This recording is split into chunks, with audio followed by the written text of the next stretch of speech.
Okay, this is going to be a real short video on finding the first and second and third derivatives of a function. So let me just give you some examples. It's pretty simple. If you know how to find a derivative, then you can find the second and third derivative. So let's go ahead and look at some examples here. So in this problem you have y equals 5x to the fourth minus 3x squared plus 7x minus 1.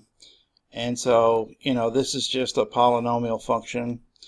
So the first derivative, you know how to do that already. So the first derivative, you would just take the derivative 5x to the fourth. That would be 20x cubed. Then take the derivative of minus 3x squared. That's going to be minus 6x. Then take the derivative of 7x. That's going to give you 7. Then, of course, the derivative of the constant is 0.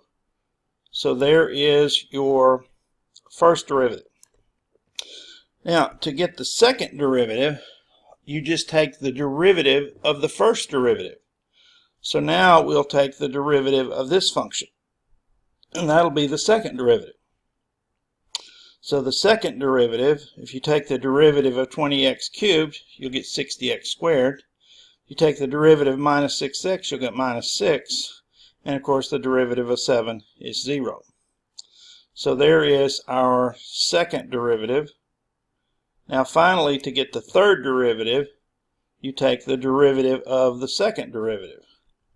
So if we take the derivative of the second derivative, the derivative of 60x squared would just be 60 times 2x, or 120x, and the derivative of minus 6 is 0. So the third derivative is simply 120x. Alright, here's a trig function, and on this example I'm showing you just a different notation just so you can see more than one notation how you represent higher order derivatives. So what I'm going to show you here first, this is actually how you write the first derivative in this dy notation. So the derivative of y with respect to x would just be whatever the derivative sign is, and we know the derivative sign is cosine. Now, in order to represent the second derivative of y here, you would actually write d squared y over dx squared. Now, there's a reason the 2 goes here in the numerator and it goes here in the denominator, but I'm not going to show you that right here. But just trust me, there is a reason why the 2 goes here and here for the numerator and denominator, because they're at different places. Okay, so the second derivative of y with respect to x would simply be the derivative of the first derivative here, cosine x, and the derivative of cosine x is simply minus sine x. So your second derivative would be minus sine x. And now the third derivative, if you want the third derivative, you can use this notation, d cubed y over dx cubed, and then to get the third derivative you just take the derivative of the second derivative, and we know the derivative of sine is cosine, but since this has a minus in front of it, the derivative of minus sine x is minus cosine x. So there's your first derivative, there's your second derivative, and there's your third derivative of sine x.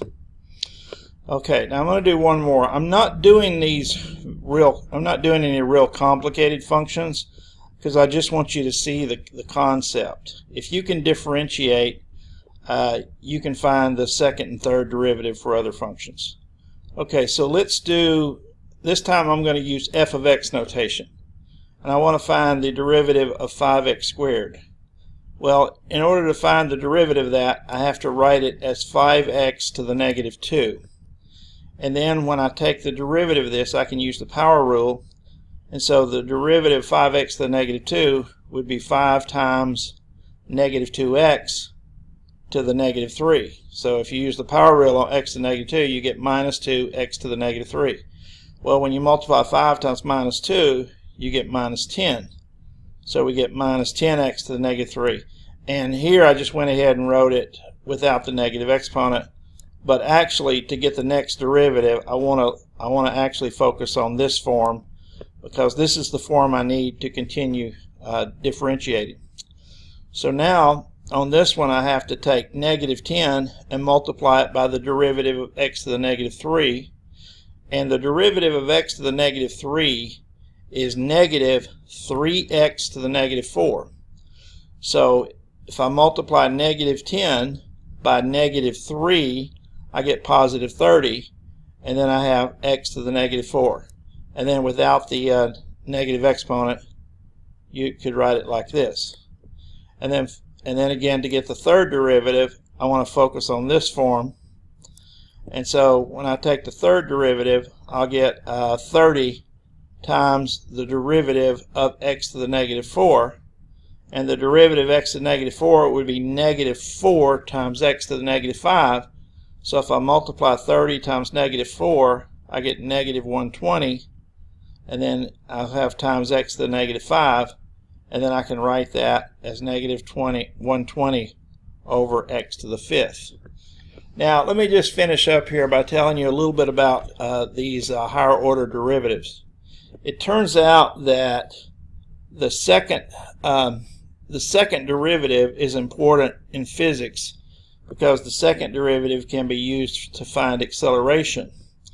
And also in calculus, these higher order derivatives are helpful when we're finding sequences in series that we need to use to represent functions.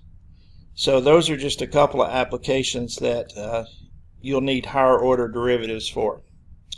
Okay, that's all I have for this section.